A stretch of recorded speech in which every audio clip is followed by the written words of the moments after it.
Great. Hope my voice is audible, Lata. Yeah, absolutely. Thank you. It's So clear. let's start the great day, guys.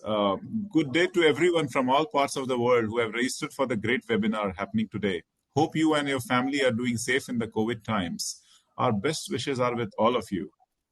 Now, to begin with, let me introduce myself and the company to you. My name is Nitin Naveen, and I will be your host for the day. I'm working as Vice President Innovation Strategy at AI CodeSpot. Further, I have been joined by my colleague Arvind and Naveen, who will also assist me in keeping the event lively and resolving technical glitches if it comes in between. So thanks a lot to them for putting in hard work and making this one a huge success. We'll try to provide a seamless experience to all of you so that you can gain maximum output out of the same. Let me provide a brief background to all of you about AI CoreSpot. We started last year, backed up by InfoVision, who is our knowledge and innovation partner, and Digit7, who is our technology partner.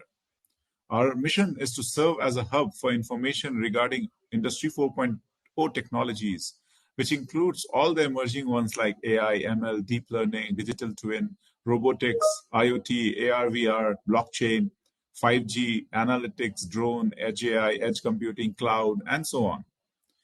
The focus is to provide all of you a deep dive in all the sectors wherever technology is there. And every month we have a separate theme. We are gaining momentum month on month. Our aim is to be number one AI driven community all over the world so that like minded people can be a part of the same in supporting, growing, and making it a success. We will enrich the content through videos, podcasts, blogs, newsletters, and digital content to shed light on the ever evolving industry. The focus is to do industry backed webinars and the hybrid events. The knowledge base will be made from reliable data through subject matter experts, industry leaders, thought leaders, and our partners, InfoVision and Digit7. Today, we are having a lovely and unique webinar around the great theme, which covers digital cloud and innovation to driving the healthcare industry. So if you guys want to know the present scenario of the healthcare cloud computing market, importance of AI and ML in healthcare innovation, why the migration towards cloud technology, and so on, then you are in the right place. We'll go all over it throughout the panel discussion and give lots of insights to you. There are lots more in store for subsequent months as well, with focus on banking, financial, insurance, retail, telecom, healthcare, supply chain, manufacturing, energy, utility, and so on. So request all of you to go through our website, which is aicodespot.io, for further updates. Also, please like our social media handles, which will keep you all updated on everything what we propose to offer in the coming months to follow. So before starting with the day, I would like to highlight few things so that it can set up the tone for the amazing learning and networking day. A special mention about our knowledge and innovation partner, InfoVision, which is an end-to-end IT and business service provider, specializing in providing technology transformation and innovation projects for over 25 years across multiple industries. They have over 3,000 technology professionals working across 12 global locations, including US, Latin America, Middle East, and India. They serve over 65 customers across banking, financial industries, telecom, media, retail, consumer goods, healthcare, and manufacturing industries. The core services they offer includes digital engineering services comprising of cloud, big data analytics, DevOps, application services, legacy modernization, digital quality assurance, mobile app, API, microservices, social media research, analysis, and cybersecurity. They also have a unique state-of-the-art research and innovation lab named Digit7 in Richardson, Texas, with 4 great products, which includes dgrab, DigitShell, StackSquare, and FlyRobo. The beauty about all the fact they are customizable, cost-effective, and can be used in every industry wherever technology is needed. With their strong technology capabilities and delivery expertise, we are sure that they can help anyone in their transformation journey, provide technology needs to build future-proof business model and excellence into one's and customer experience. So to get in touch with them, kindly log on to the website, which is infovision.com, and leave your details through the Contact Us section. Now moving on and coming to our community partners for today, it includes 3 great companies, Optum, Highmark, and Change Healthcare, who came together to make this webinar a success. A special mention to attendees of the event who registered and came today to achieve their objectives through this forum. At the end of the day, if you gain something out of this or get to network with each other, then our core objective as a platform will be achieved. Further, if anybody wants to ask questions, they can type it in the Q&A section, which is there at the right side of the menu option. You can type in as and when the panel member speaks, and we'll try to get it answered as per the time permitted. There's also a hand button at the bottom of the screen through which you can even raise the hand and come to the stage to ask questions to the speakers as well. Now let's begin the great day, guys. Let me hand over the stage to Datta, who is the Chief Business Officer handling healthcare, life sciences, and manufacturing at InfoVision, who is the moderator for this panel discussion. He's joined by three great panel members. First is Shriram, Senior Director AI at Optum. Second is Pankaj, who is VP Healthcare Provider and Consumer Technology at Highmark. And third is Archie, who is Senior Vice President and Chief Product Officer at Change Healthcare. So over to you, Datta, to begin this exciting panel discussion. Thanks, Nitin. Good afternoon, everyone.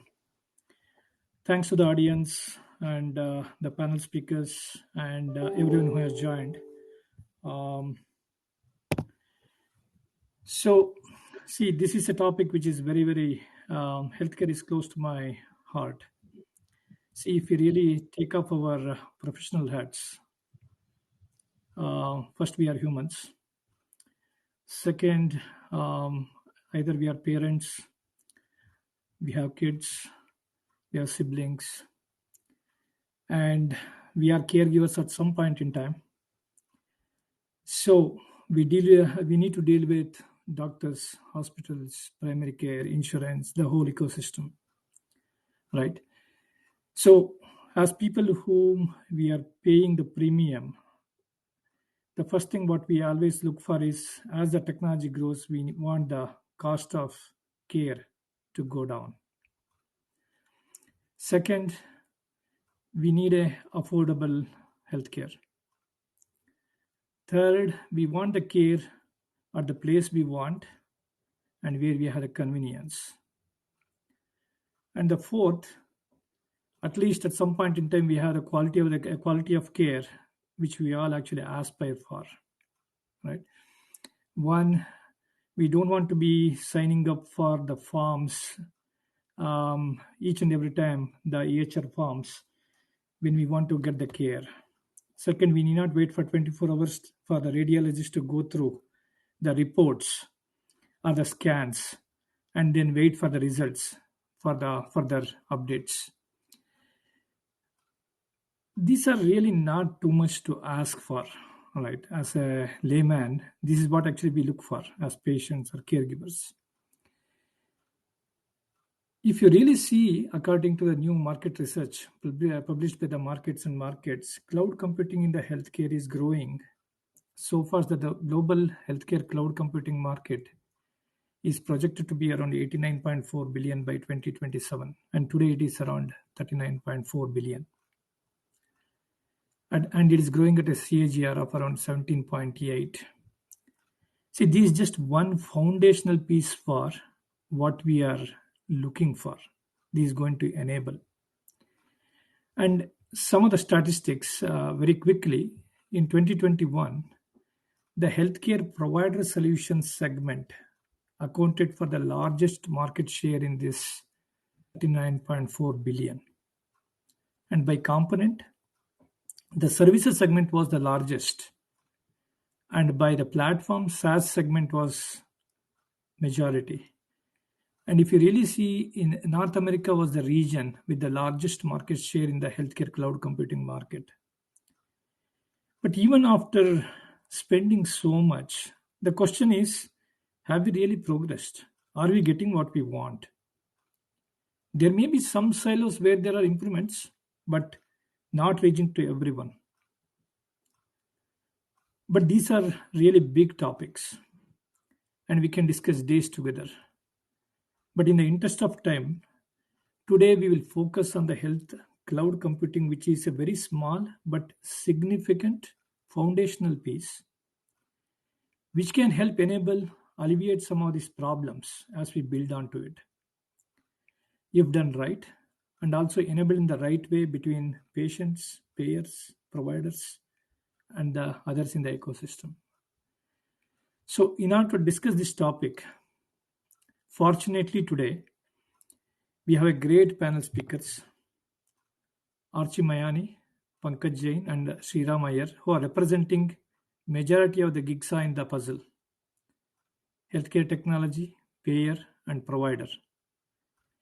We are missing the regulatory piece who can represent that, but however, we will request them to actually cover some of those as we go along in their basically speeches, right?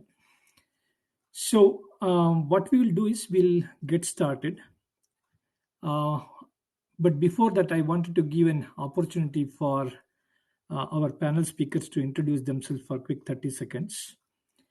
And what I request the audience is, let us make this very interactive. I would like to get as many questions of yours answered. As Nitin said, if you can put your questions as we are going through the themes in the Q&A session, we'll get to that at the end of each session and then try to get it answered. Thank you very much. Archie, do you want to go first? Thank you, Datta. This is an amazing panel and an amazing esteemed group of leaders here. So I'm excited to be here. My name is Archie Mayani. I am the SVP and Chief Product Officer for Change Healthcare. In my various roles within Change, I have driven the enterprise imaging and cloud migration, so building a completely cloud native solution for our enterprise imaging business. Currently, I actually manage the clinical decision support business, which also has a huge cloud component as we revolutionize, how we think about point of care insights, using EMR data and actually building it with intelligence like ML and AI sensitive technology. So happy to be here, share some of our learnings and journey through this innovation, and also learn from all of you. Thank you, Archie. Pankaj? Hello, everyone. Excited to be here at the panel with all the esteemed speakers and our moderator, Datta. I am part of Highmark Health, which is an integrated healthcare delivery organization. So we have payer side of it as well as the provider side of it. And as part of that, it gives us unique understanding to see comprehensively the overall picture and help solve the healthcare challenges as such. So in that context, I lead the provider and the consumer technology. And in that context, whether it is the customer service technology or the provider engagement, contracting, like all the technological pieces I'm responsible for. In the healthcare industry for the last 10 years, but in the automation technology industry for the last 30. And I can only say that the way healthcare is fragmented and fraught with the challenges, it is basically at the forefront of innovation. And all the learning that we do here can apply to any other industry, which is sort of impacted similarly with the consumer dissonance as well as the provider dissonance as such. So look forward to the session. Thank you, Pankaj. Sriram? Thank you, Datta. Hello, everyone. Really pleased and excited to be part of this great team of people. We all share something common in each other, and that is we all share our passion for healthcare, share our passion for making the world a better place, share the passion for making. Datta started off saying we all are family members. We have to take care of our families. And as part of this conversation, we'll also be talking about how increasingly the need for keeping the costs of healthcare lower, at the same time growing the amount of services that we can help provide, and how cloud can make that possible. I'm really excited to be. I'm like a kid in a candy store in when I start talking about this. And I work for the Chief AI Officer of Optum Health. Optum, as you possibly know, is part of United Health Group, which is a 45 behemoth in the industry.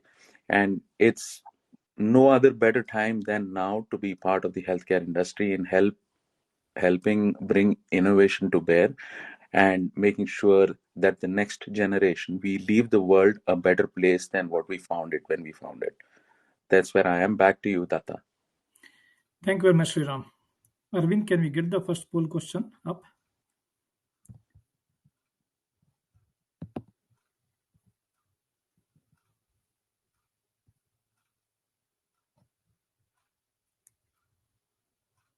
It is visible, Datta.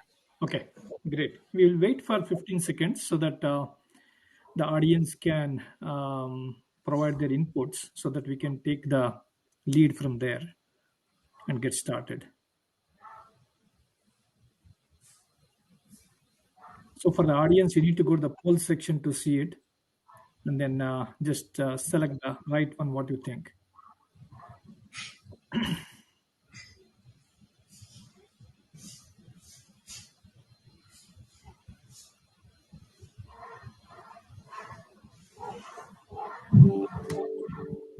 Arvind, you can let us know as and when you're closing the poll, right?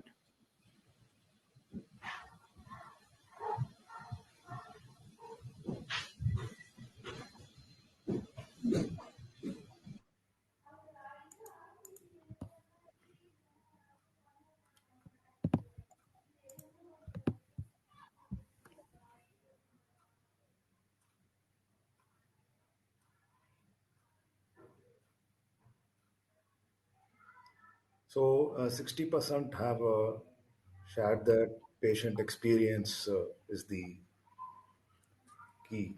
So 40% told that cost effective of care delivery. Okay, great. So we'll start the discussion. So Pankaj, probably I think we can get started from the payer's perspective. So how is the cloud technology critical for an integrated healthcare delivery company like Highmark, right? You can basically just wear the hat of in general payers when you're answering that question. I know you will probably have more information from the Highmark side. Yeah, I would say like the challenge for an integrated health delivery firm or company is compounded because we need to know a 360-degree view of the consumer as well as the provider. And in that context, if you see the journey of a consumer in the healthcare or the provider, number one, it is not very well laid out. Secondly, it is fragmented across various systems, even in a single firm as such. So if you need to look at the touch points and recreate the either the consumer experience or the provider experience, you are not able to. And that is the biggest challenge. Like it is so fragmented, and that requires interoperability of the technology. At the same time, it requires how the data is architected, structured, stored, so that meaningful insights are generated and the next best action for the consumer and the provider, they are basically proposed or uh, driven by the technology, right? So this is the basic challenge where it makes it very, very complicated. And in view of that, for example, at Highmark, like we have the multiple computing solutions in the like, so it is like we have the native computing solutions as well as the vendor driven solutions. And when you look at the complexity of the footprint, you may end up basically looking at 70 plus different EMR systems, which require a multi-cloud computing and networking infrastructure and ability to simplify the healthcare from that perspective for the payer, provider, and consumer. So that is the biggest challenge, basically, from an integrated view perspective. So, Sriram, question to you, wearing the provider's hat. First is, do you agree with that? Second is how it can get more integrated with respect to the payer side of it, and what challenges do you see actually from the provider side? Well, looking at it, as he was saying, 360-degree view. I've been hearing this 360-degree view for God knows how many, um, you know, uh, I would say almost a decade now, that we are trying to bring a 360-degree view of the provider, a 360-degree view of the consumer. Well, everything has to start from how do we make sure that the same member is being touched upon, that one side of the world, of our own world, knows that the other side of the world is touching. And how do we make sure we democratize data between two sides of our own world when I say two sides of our own world, when looking at UHG as a payer as well as a provider, how do we make sure that the same person, when that same person is being reached out to from a payer side as well as from a provider side, both of them really know what's happening and what happened and what actions have been taken? That itself is a challenge, even within the company. Let alone when you take this outside, when we go out and buy provider networks and we try to integrate them, the challenge becomes even more further manifold, because now we're talking about these different ecosystems that have developed over years, which we are now trying to take on and trying to migrate. Like, for example, try to get everybody on one EMR system. It's like getting on into a big SAP project, right? That we hope will get delivered, but we don't know when. And in between, what's happening is that it's the customer who's suffering, because the customer is getting reached out from 5 different areas. And hey, I already talked to somebody from your company. Oh, really? I don't know. Okay, and they offered me something similar. Okay, how do I know? How do I make sure that information about what's being done with that same customer is democratized across the company? It's itself a big challenge, let alone taking it outside the company. Just I'm just trying to talk about problems here, and you're not offering any solutions. But when you talk about problems, you understand how different sides of the industry is suffering from the same kind of problem, and probably get our heads together to think about solutions. Thanks, Archie? Sridhar. One question is, as we are going through this, right? If you really see, banking faced the same issues probably 15, 20 years back. We had multiple accounts, we had multiple basically portfolios. So they actually brought these things together, and then with a one customer view in terms of how, by either you say KIF or any of those leveraging. So is there any effort which is being done to leverage from the other verticals where they have already done this decades back? Yeah, so I think you hit the nail on the head, right? I think that kind of transformation and the digitization of, through technology that healthcare is seeing, it feels like a deja vu to what financial sector went about, 15 to 20 years ago. There has been, so I think, if you think about sort of the compelling events, right, of where this digitization and sort of the democratization of data is becoming a necessary phenomenon for all of us to move forward and actually provide care to our patients in the most meaningful way while reducing costs and improving population outcomes. So a couple of things are happening, right? I think from the regulatory and the compliance perspective, I think the compelling events, we first saw a huge wave, 15 years ago when Bush announced sort of the Meaningful Care Act, right, where a lot of the EMR vendors actually moved to the cloud. I think that was a compelling event, and that was the digitization piece of the EMR data. More recently, right, in May of 2018, CMS made telehealth and telemedicine a cornerstone in its first rural health strategy, right?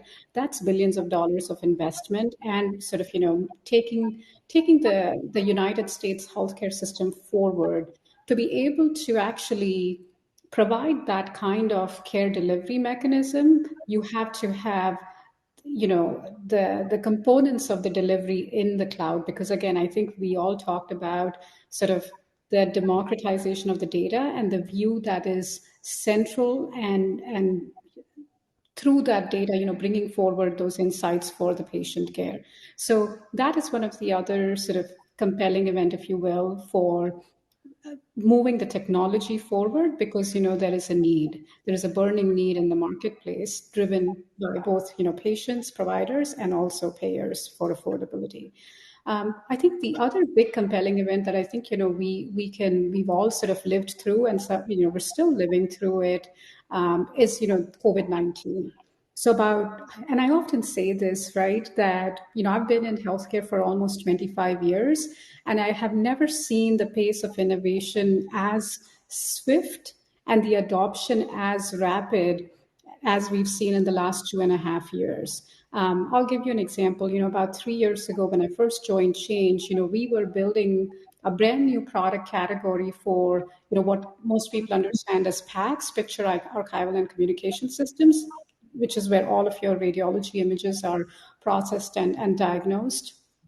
And at the time, these are super complex, monolithic systems. And I'm sure both Sriram and Pankaj have, it's like if you talk about data centers, that's where most of the imaging data is being managed for the providers, right? And the imaging data is the largest, most explosive set of data, as far as the growth is concerned. And we started building on this vision of, we're going to democratize data, exactly to the point of Sriram brought up. And as we were building this, the pandemic hit, and we were still thinking, the adoption curve is going to be about 3 to 4 years. And I cannot tell you, even the most risk-averse sector, right? Our government sector, I had my phone ringing off the hook, in the first 6 months of the pandemic. Hey, do you have anything that can facilitate remote care? And the only way to actually provide the right level of care at the right time is through cloud.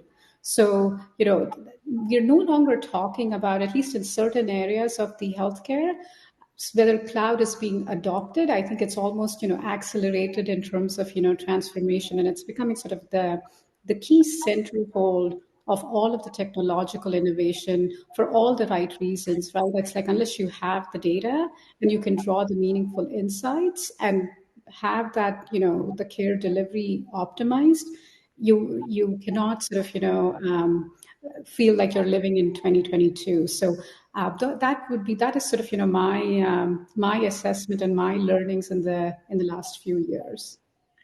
Thanks, Archie. I think two themes came out, right? I think whenever there was a pandemic, yes, things got accelerated, but is it being carried forward at the same pace to one is complete and then achieve the end objective?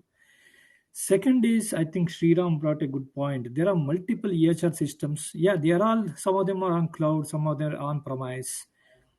So, what is really basically the hindrance to basically either bring it onto the same cloud or leverage the data across the multiple EHRs? Is there a underlying problem, which is basically an hindrance? I think probably it's a question to all of you from each one of the sectors perspective. What is the major challenge you think? And then we will go get into a poll question as well immediately Yeah. after. I think, if you think about the cloud computing market and, the sort of the expected growth, right? We are expecting it to grow to almost $90 billion by the end of 2027. That's about, a growth of, a cumulative creative growth of 17.8%. It's actually driven by some of the back office solutions that I mentioned before, but also the imaging. Most of our vendors, especially in the United States, right? They have, in the last 2.5 years, made all of the concerted effort to have cloud-based solutions. Are all of them cloud native? I wouldn't say that. Change Healthcare is one of the one of the only, fully cloud native PAC system out there. But there are other vendors who are doing sort of hybrid kind of deployments, and which is still a step forward, right? And then if you look at sort of all of the exploding amount of data that we have through wearable devices, through IoT, you want to have all of this data centralized so that you can sort of, again, that 360 view of the patient can be built out. There is a lot of advantage, right, when you think about cloud adoption. Most of the, especially if you think about where are the biggest sources of data, whether it's imaging, whether it's EMR, you want on-demand storage, right? You want that flexibility, you want that scalability, which cloud computing can offer. And in the long run, sort of the return on investment, it is far more cost effective to actually go with the cloud. But there are some challenges, as large organizations, for example, Highmark, right? Pankaj talked about how they have so many disparate systems, and as the healthcare market further consolidates, that the data grows, the number of systems and the interoperability needed grows, and also sort of the influencing the stakeholders, right? So I think that there is a huge portion of sort of where is the governance coming from, and how do you actually create a standardized strategy across these large organizations?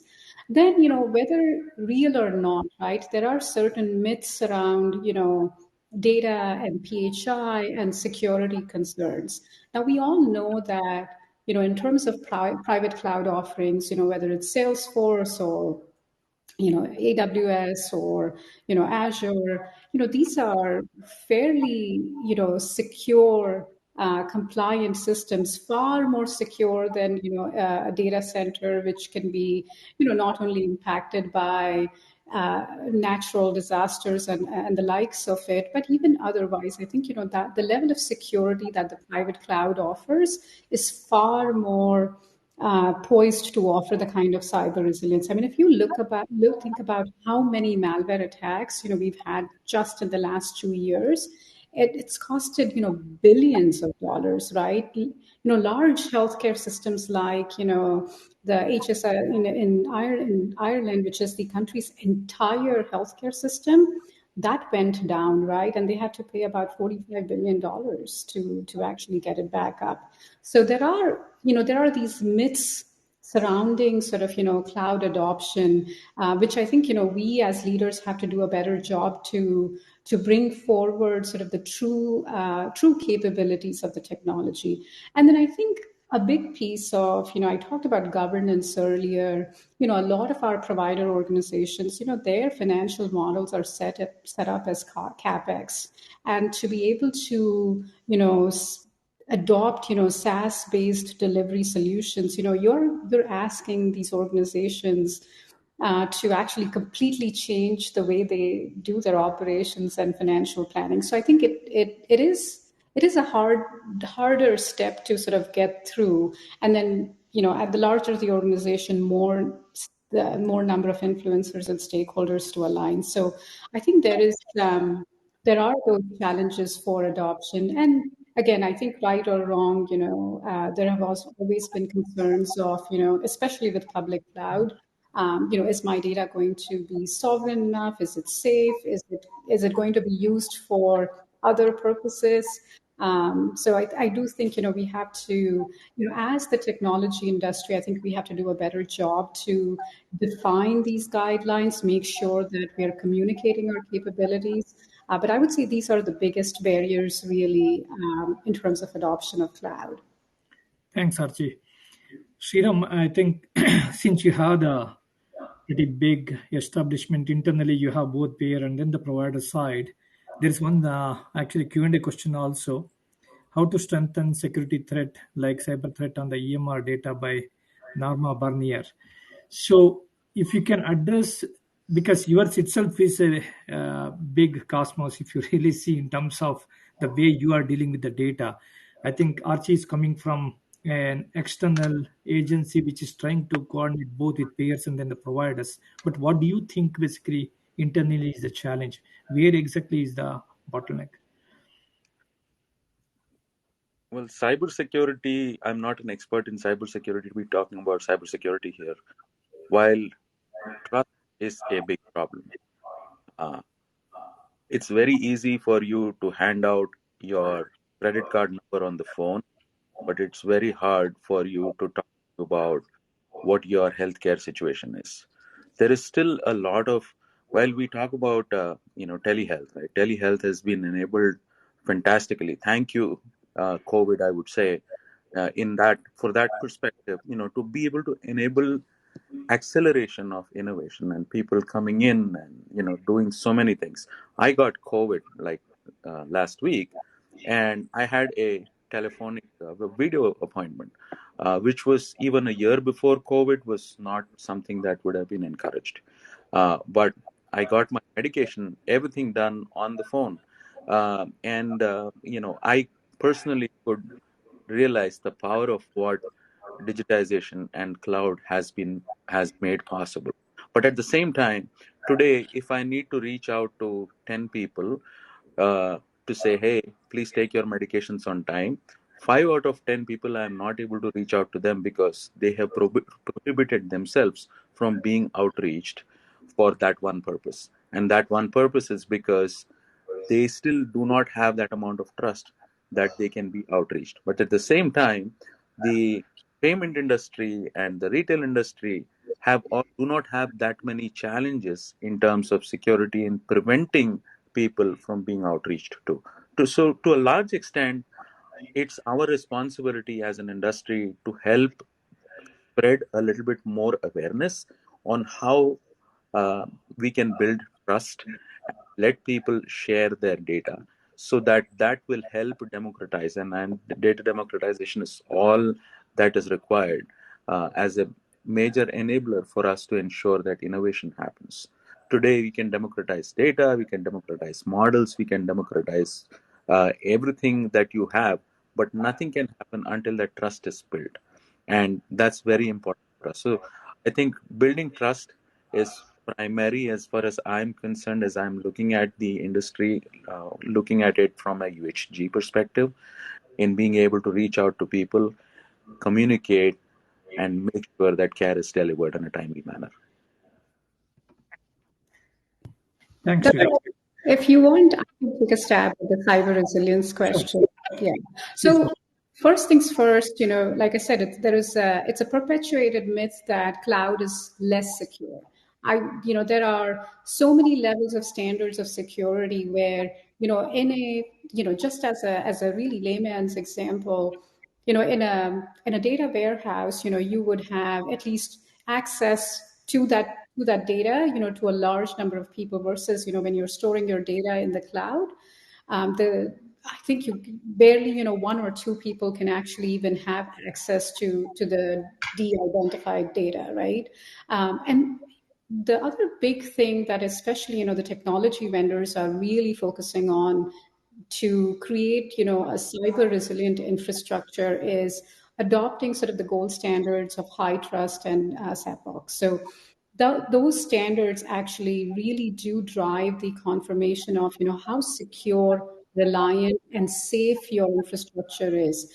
It really, it's a different level of encryption and security that you have to pass through compared to sort of, your on-premise security permissions that you offer to your for access. So I do think, adopting those gold standards, whether it's high trust, whether it's SOC 2, I think those become a key to sort of making your solutions safe, secure, and your data more sovereign compared to any of the on-premise offerings. Thanks, Archie. Pankaj, any perspective from the payer side? And there is also one more question in the Q&A. How satisfied are the patients with telehealth? If there is any analytic data on how the telemedicine is being accepted in general, I think that will be very helpful. Absolutely. And I would just say that what Archie provided is like the technology perspective coming from a technology company.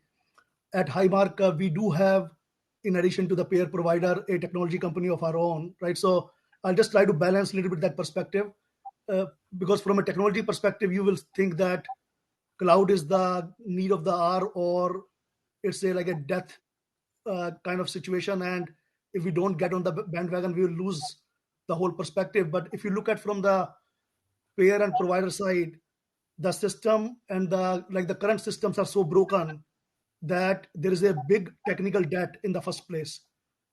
When we talk about the CRM system at the beginning, how do we engage the consumers?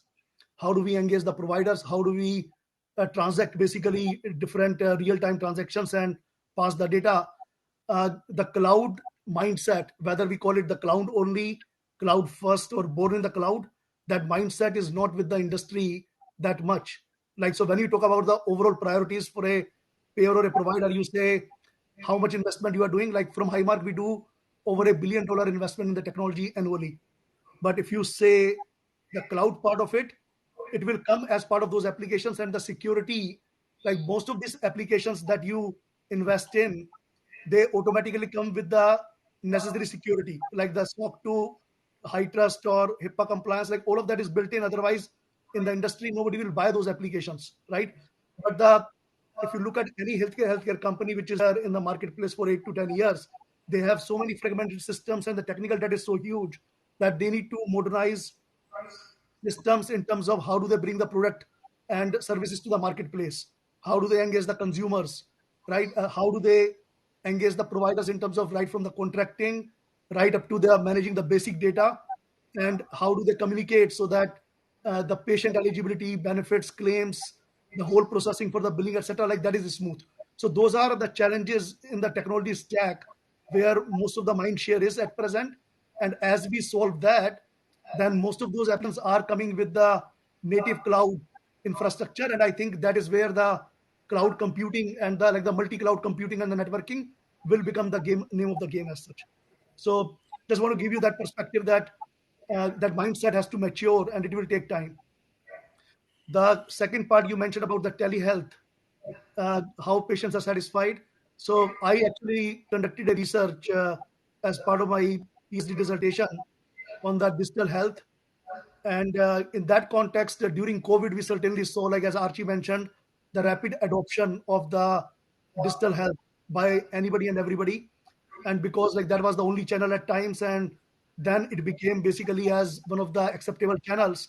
But if that channel is coming at the cost of compromising the provider-patient relationship, if it is a threat to their in-person relationship, then people don't want telehealth to be that channel, right? So it was loud and clear, and it was a nationwide, like in the US study conducted, and we have clear evidence that it should be a simply supplementary complementary channel, and patients have the choice basically to accept it or choose it. And at the same time, if it is provider directed digital health or the telehealth, then it is more acceptable. So people don't want to go for the telehealth because a technology company is recommending it, or even an insurance company is recommending it, right? Like we need to have those options, but definitely it is being used more and more. Adoption, which we saw at the peak of the COVID, is the decelerating that adoption rate, but it is here to stay. And in the long run, I think people will find their feet and they will start using it in more than one ways as such. So I can complement that with some of the data that's out there, right? You know, the consumer adoption of telehealth, it shot up from 11% of the US consumers using telehealth in 2019, you know, pre-pandemic, to 46%, right, in 2020 and 2021. I think in 2022 we still see, and you know, as Pankaj pointed out, you know, there is a drop. There, it's not as high as, you know, almost 50% of the visits, but it is still somewhere in 30 to 35%, you know, overall U.S. Telehealth consumption, adoption in 2022.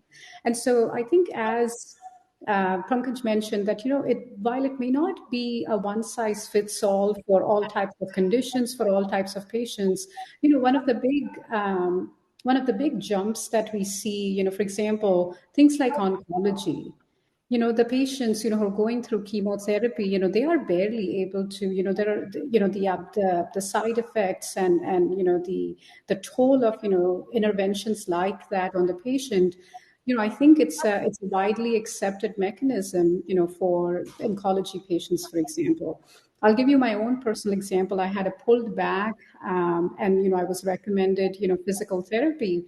And they said, you know, I was talking to my therapist. At first, you know, I was just like you, Pankaj, that, you know, I don't know how are they going to actually treat me and make sure that my posture and the exercises are correct. But, you know, as I started working with them, I could see how, you know, some of the specialized care and special conditions, I think it is actually ripe and probably more, not only just cost effective for both payers and providers, but I think it can now actually become a necessity of how the care is delivered. So, you know, and for example, the physical therapy example that I gave you, you know, this is just sort of, you know, the local data, right? You know, he was my own therapist. He was saying almost 80% of the visits are now video visits. So just to say, you know, confirm that, you know, yes, it's not to the levels of pandemic, but it's still here to stay, at least for certain conditions moving forward.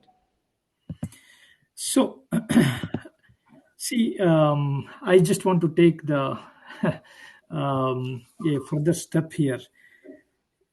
If you really see in the retail sector, the brick and mortar companies which were there 15 years back, nobody actually saw that online will be acceptable.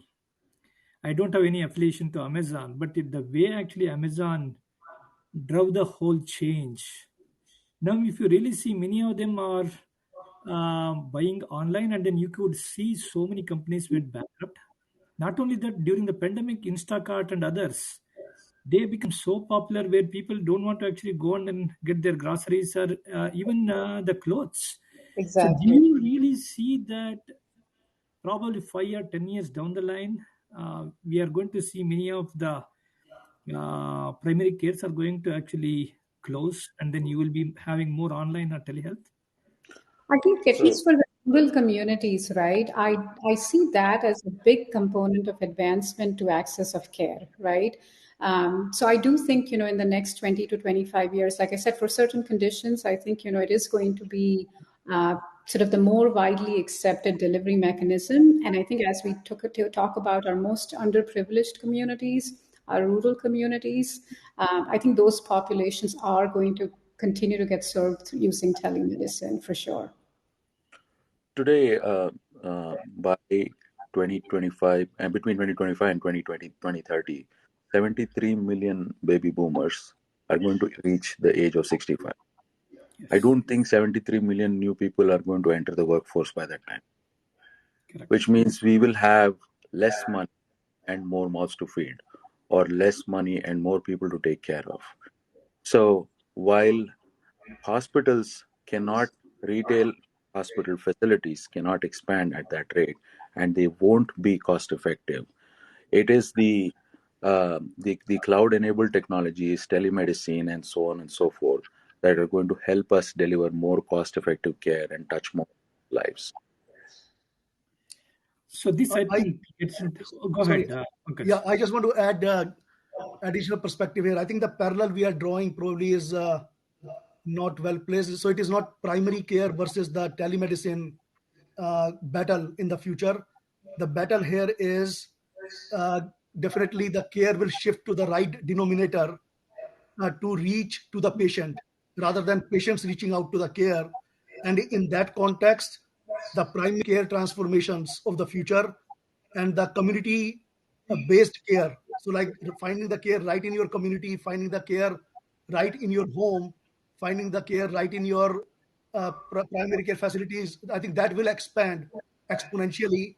A component of that care delivery will be through the telemedicine and other like the remote monitoring or the home health, for example, where we have further advanced level of digital health. So digital health will exponentially grow, but it will be delivered through various mechanisms and through the computer. It will be a limited mechanism, but more and more primary care facilities. And even if you talk about the ER, so for example, the paramedics, how they have the ambulance now, those ambulances will be reforming completely, where they will have those digital equipments and they can communicate to the primary care facilities as well as to the ER specialist and coordinate the care. So the success of digital health lies in the care coordination and reaching the care wherever the patient is. And that is where the primary care transformations will come into play. Thanks, Pankaj. I think this will lead into a very good segue into our next theme. So, Arvind, if you can bring up the third poll question as we go through the discussion. See, one thing which is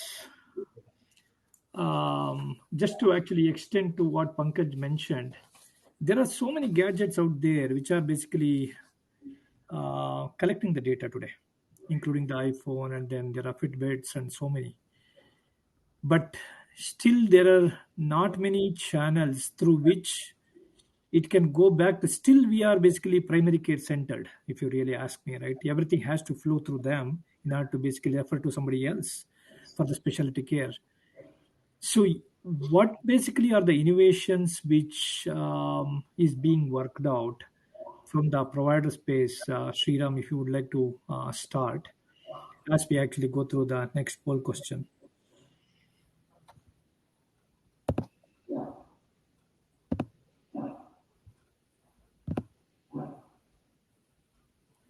Sriram? Yes, the poll question is active. Request all the audience to answer the question. So Datta, you want me to wait for the answers before we? Yeah, I am not able to see the next poll question. Still, I see the old one, Arvind. Yeah, maybe it is my computer is not refreshing. I'm not sure. But Sure. what do I need to do to go to the next question? Do I need to refresh something? Just click on the poll tab and reopen it, Datta, so that it will be. Yeah, it still shows. If one of you also can Can confirm. you read out what it's showing for you? Maybe I can For cross me, check. it is still showing basically the what are the biggest barriers of concerns that prevent your organization from adopting cloud or cloud native solutions. We want to go to the next question. Sure. Yeah. Yeah. I can run the next question. Sure. Yeah, we'll just wait for 15 seconds, Sriram. Sure.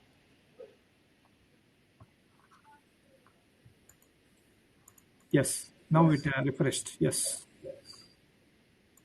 I think we'll just wait for the. Wait for 10 to 15 seconds. Yeah.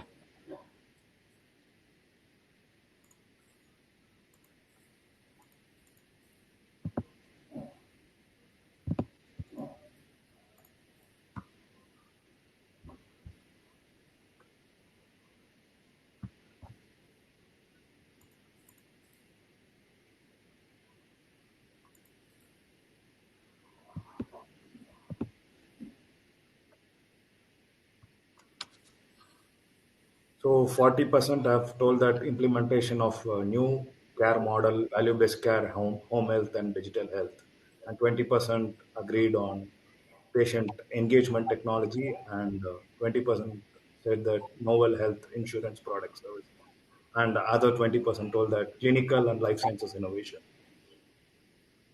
So that is actually coming to the bottom of the hole.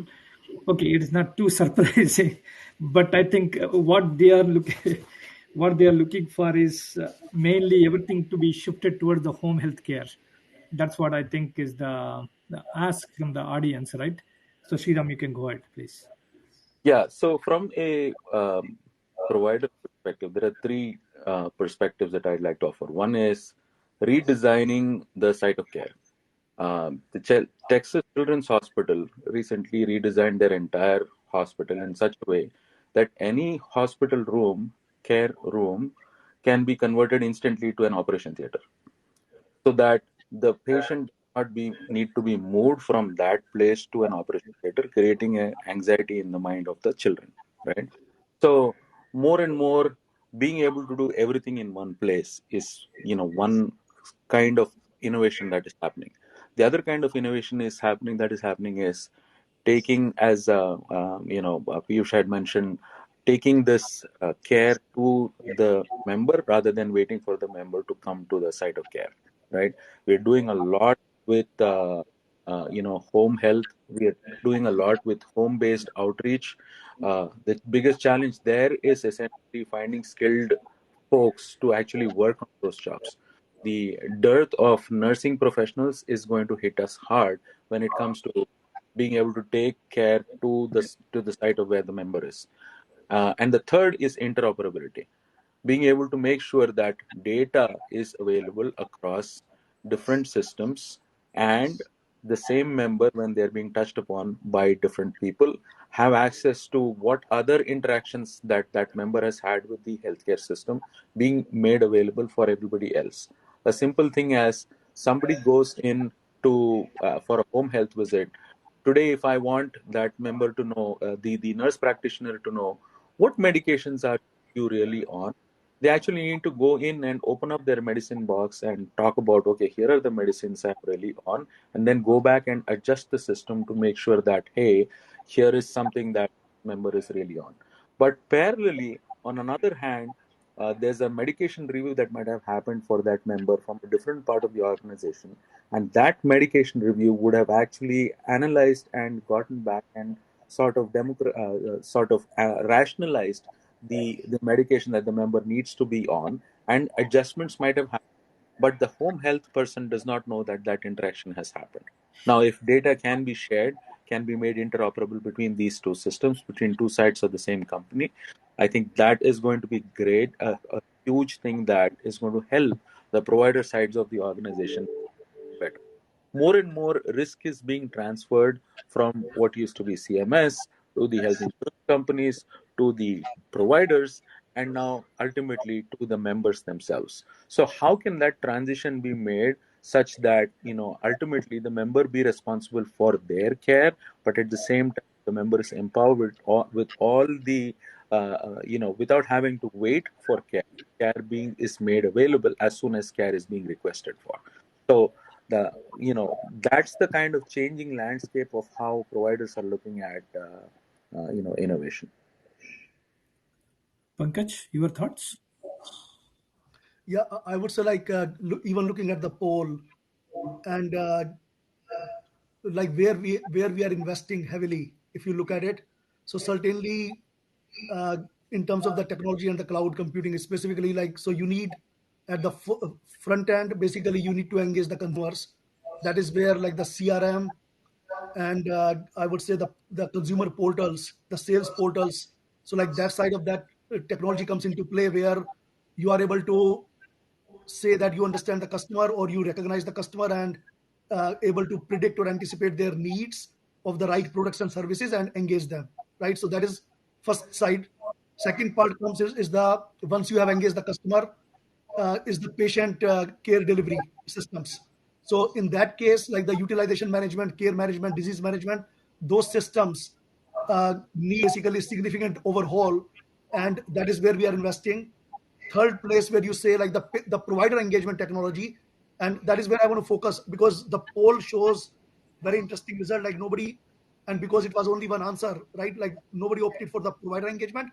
We are investing very heavily in the provider engagement area, specifically in the contract lifecycle management tools, in terms of the value-based reimbursement tools, and also in terms of the provider engagement tools and the performance monitoring tools as such with the providers. So provider portal, for example, like that is another example where by having that, you are serving the patient at the end of the day. Like by having a provider portal, you are able to have the communication with the payer, and with that communication, you are able to facilitate the care for the patient at the point of service, and post that you can get reimbursed, right? So these are the four areas of the technology, and that is where once you put them together, I think automatically it leads to addressing the new care delivery models. So whether you talk about the home health or the virtual care or the social care networks, those are the new models basically, which all require the same engagement between the payer provider and patient, and the payer and the patient as such. So those new care models can only be enabled if you have solid investment in the payer technology, sorry, the provider technology, patient technology, as well as the new product and services. But are there any basic constraints in terms of sharing the data between within the same company if you have home health as well as basically the provider data, right, from the hospital? I have seen people, they come and then they are totally clueless what they have actually recommended.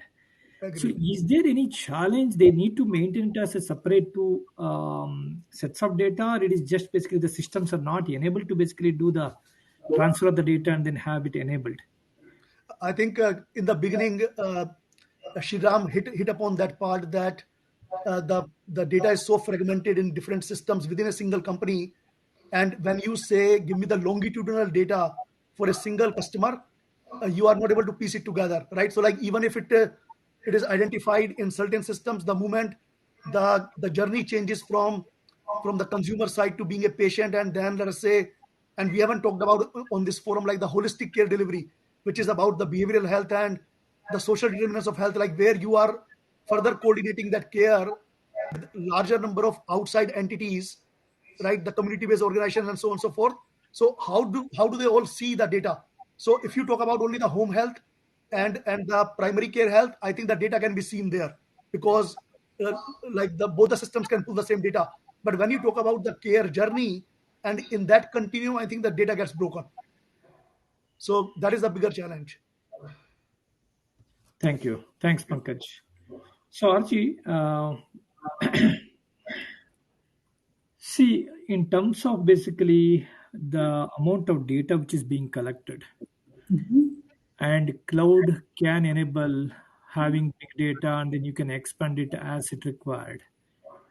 So in terms of the care delivery and then the speed of decisions, especially at the hospital table where the patient is, whether the AI, ML, all these technologies, how they are shaping up, and then I would like to see if we can articulate on the 5G technology, how that can enable, especially from the provider end. We can Yeah. start with you, and then Pankaj can actually, yeah. Yeah, no, I think that is a very, very good question. And obviously, we're here to talk about innovation. And I feel like, we talked about data democratization, we've talked about explosion of data, and all of these, I think obviously we want to see the data first at the point of care. But I think how can data actually work for itself? It's like, that old saying, right? You want the money to work for you and not the other way around. And so I think it's really I think that analogy applies to data as well, where I think having this sort of not only the longitudinal data, but the Internet of Things, the social determinants of health, I think that is a big piece of, where the care delivery is moving, right? I think both Pankaj and Sriram talked about it. So when you combine all of this data, what ends up happening is that when you have it all in the cloud, this centralized location, it can be easily de-identified. You can start leveraging some of that data to build very accurate, sensitive models of that can aid your clinical decision support. So one of the things that, when I was in my prior role for enterprise imaging, we actually built an AI model where we were able to, again, all of this data that exists today in a siloed way, but if we can actually even get one sliver of data, right, just the chest x-rays, and look at just that and say, okay, what, how can you actually, because again, we talked about how there is a huge burnout in the healthcare industry. There is all this quiet quitting that is going on, right? And we don't have enough nurses, we don't have enough clinicians, we don't have enough radiologists.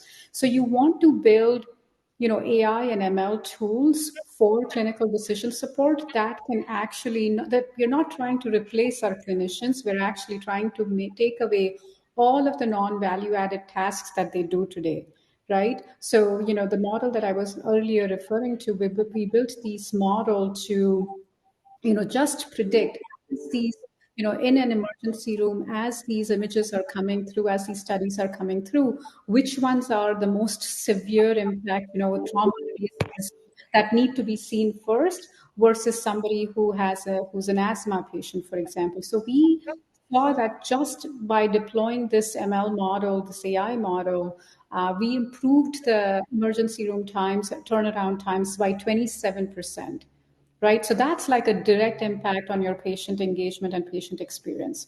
On the other side, on the provider side, they are able to quickly look at the most high impact studies right away, with this model, so that they're not wasting churning time on which image study should I be looking at next, right?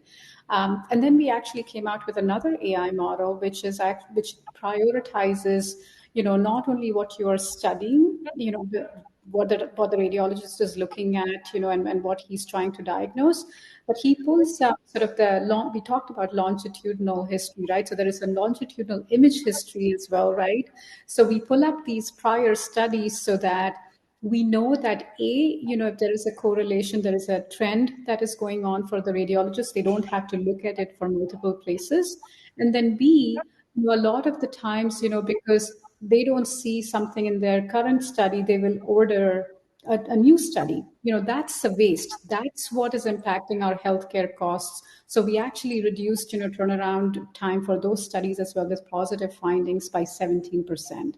So some of that, sort of having that data democratized, providing the whole central view, you can start leveraging some of these, other technologies like deep learning, machine learning, to really bring the value to the providers by reducing their burnout, improving their productivity, and really just taking all of their non-value added tasks, and just focusing on what they do best, right, which is take care of their patients. So I think that's where I would say cloud can actually be that building block for advancement of ML and AI at the point of care. Thanks, Archie. Pankaj? Sorry. Yeah. So I would say, like, in addition to what Archie is saying, like, we look at the AI and ML in the perspective that how do we get to the next best action, and how do we provide personalized attention in the whole continuum of the care journey, right? So if we look at the front end, basically, at the front end, when somebody is calling us, like, by the phone, looking at the phone, now, like, which phone number the call is coming, if we are able to pull a complete dashboard of all the interaction that person did with either the payer or the provider in our system, and know all the touch points to say which product the person is enrolled in, which kind of claims basically were processed in relation to that membership, and what was the experience. And from there, as soon as, so AI and the ML, they need to do the deep mining at the back end and pull all of that data in a fraction of a second when the call is coming, so that Yes. that pops up on the dashboard. And when you are making a, like, even you're saying hello, you are able to take the name of the person and say, give that comfort and empathy that Shriram was mentioning in the beginning, right, to the patient in the real time, to say, yeah, we understand this is what happened, and, like, what is the basically service we can offer. So that is at the very front end. From there, if we go further, basically, in terms of, as soon as that person is appearing at the let us say at the provider facility or the hospital, like, and you are still at the reception, if at the reception we are able to pull, basically, again, with the membership number, all the data and information, like, about the care appointment, about any of the care reminders which are missed out, any of the medication, and put that in the clinician's workflows automatically, so that the person can be serviced, and if there are any care gaps, etc., they can be fulfilled at the site of the care, right? Like, those are some of the very good use cases, I would say, where you can directly contribute to the patient care and in that journey, so that basically the care is facilitated. I will give a very third very important use case. So let us say if somebody is getting discharged from the hospital, if you are able to line up the whole holistic care delivery, like the whole SDOH uh, services in order for that patient, without the patient even knowing, like, so the discharge, and you can socialize that with the patient right at the hospital, that as you go home, your first 1 week or 1 month of food delivery will be reaching to you by this service. uh, this agency will take care of the behavioral health, the other agency will take care of any sort of, like, social isolation needs or other needs. I think that is the ultimate future we are talking about, and that is a very real scenario in the Medicaid industry, if you look at that. So I think that is what we want to talk about, that how do we give that personalized service, and how do we dynamically identify the micro journeys with the help of the AI and the ML, and able to serve these customers as such. I think that's a very good point, Pankaj. I think, so much has been said about, population health management. And I think we are seeing a huge shift. You talked about micro journeys, this shift from, overall population health management goals to actually precision medicine for that patient within that population. So I think you articulated it very well. Thanks. Thank you. Thank you very much. I'll just add one more use case. See, example, especially I have seen myself personally with for basically when I was taking care. Whenever they take all these scans for the radiologists, right? They take turns only once in a day. By that time, if it is not there, they need to wait till the next day. Instead of that, using the 5G and other end computing facilities which are available, if they can analyze and then help the radiologist to take the decision at the patient bed, I think there's a lot much can be improved. And the technology is available. Only thing is everything has to be brought together. So I would like, basically, I think we are coming to, probably we are left with 3 minutes. So for the audience, if there are any last set of questions for you, if you can go ahead and then put it in the Q&A, I would like to get it at least addressed from our panel speakers. We will wait for 30 seconds. Otherwise, I know Nitin is also here. So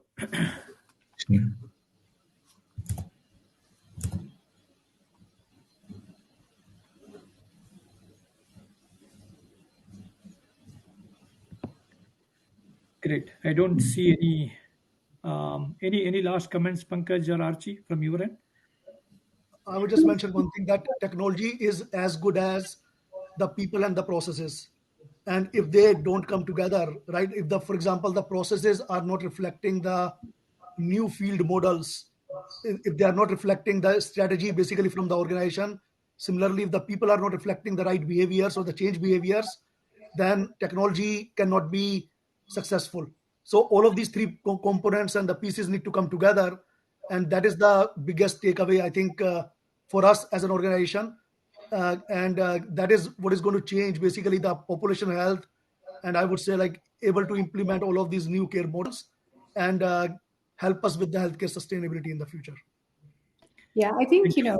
for us, it is really about, when I think about, being in healthcare for almost 25 years, right? Like what does drive me, right? And it is really this purpose of making somebody's life better, impacting, it's like as we mentioned, changing the world, changing people's lives, and, making them healthier.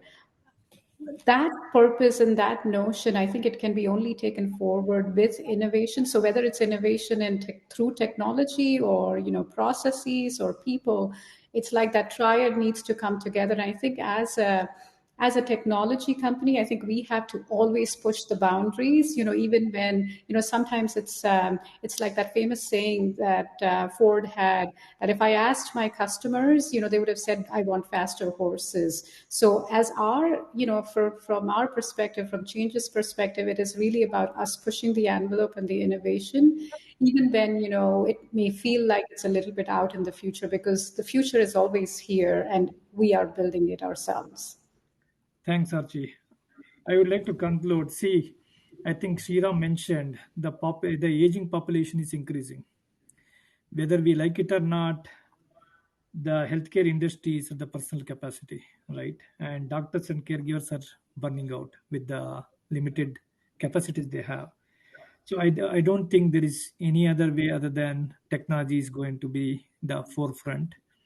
Only thing is we need to embrace it, give it the right direction, and then also the speed at which we want, so that we don't have the next pandemic where we didn't have the facilities to basically take in. The initial set of people actually couldn't get the right care. So I think we are at the cusp of it, and the technology is really at the level where it can deliver. I think it's all of us as leaders to basically push it from all the ends. It will not be easy. I think anything related to healthcare is always difficult, but I think we can always make the progress. I really appreciate Pankaj and then Archie. Thank you so much. I think Sriram had something very urgent, so he has to drop off. I really appreciate your time and then your thoughts. And if there are any questions, definitely people are going to actually get back to. There is one last question, if you would like. What is the future of healthcare industry and how the innovation? I don't know whether that is the complete question, or I, I think I uh, will. I will leave yeah, it at that. I can make an attempt. I think the future of the healthcare industry in general is definitely it is to serve, as we discussed, like the in a personalized way, all consumers and all the patients as such. Right now, the consumerism in the healthcare is at a very low ebb, and as I think Datta you mentioned earlier, that are we taking lessons from the other industries, etc., where consumer is active, consumer is engaged, and they are searching for their choices and making the decisions. That is not something where healthcare industry is today, and that is plagued by the consumer attitude toward the industry. Like in no other industry, consumer attitude and sentiment is that negative, right? And we are responsible for that, right? So collectively, we need to improve that consumer attitude. We need to enable them with the choices and see that the consumerism flourishes in the first place. And for that to happen, like Shriram mentioned, like the trust has to be there, and we stay away from the unneeded, unprescribed services in every sphere, and see that it is simplified. So that is the future. If we can have a simplified journey, still it is personalized, but simplified journey that the consumer and the provider, like, they can understand and they can move forward with that. I think that is the future, and technology can play a big part, but not without people changing I would say, their perspective or their behaviors, and the processes supporting being in place as such. So that is where I would say, in a nutshell, and innovation in the technology and the cloud, that is very much an enabler, and it can do moons basically, provided we provide a chance to the technology and the cloud. Thank you, Pankaj. And I thank all the audience for being with us. And again, thank you once again, Pankaj and then Archie, for participating. Likewise. Thank you, Pankaj. Thank you, Archie. Thank you, Dada. Thank you. I think it was an amazing discussion, and I'm sure the audience would have loved it as I loved it too. So just to wrap up, we would like to thank InfoVision, which is our knowledge and innovation partner, and Digit7, which is our technology partner. Digit7 also have great innovation lab of 15,000 square feet in Richardson, and any of you are dropping by can always go to their office. Have a look to feel that. To understand more in depth, connect with them, suggest any aspect, all of you can go through their website, which is infovision.com and digit7.io, and closely liaison with them.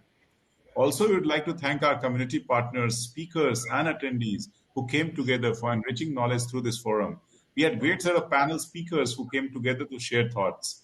Just for your information, today's event was broadcasted in the YouTube and Facebook page of our company, so all of you can go and see the recording anytime. Please log on to our website and like the social media channels. We'll be sharing lots of knowledge sharing topics, details, announcement of next events, and much more, which will help you register and attend the same. There are lots more in store for subsequent months as well, with focus on different industries like banking, financial, insurance, telecom, retail, healthcare, supply chain, manufacturing, energy, utility, and so on. So request all of you to keep connected with us and enjoy the learning. Thanks, and do take good care of yourself. Have a lovely day and weekend ahead. Bye, guys. Thanks, everyone. Okay, guys. Thank you.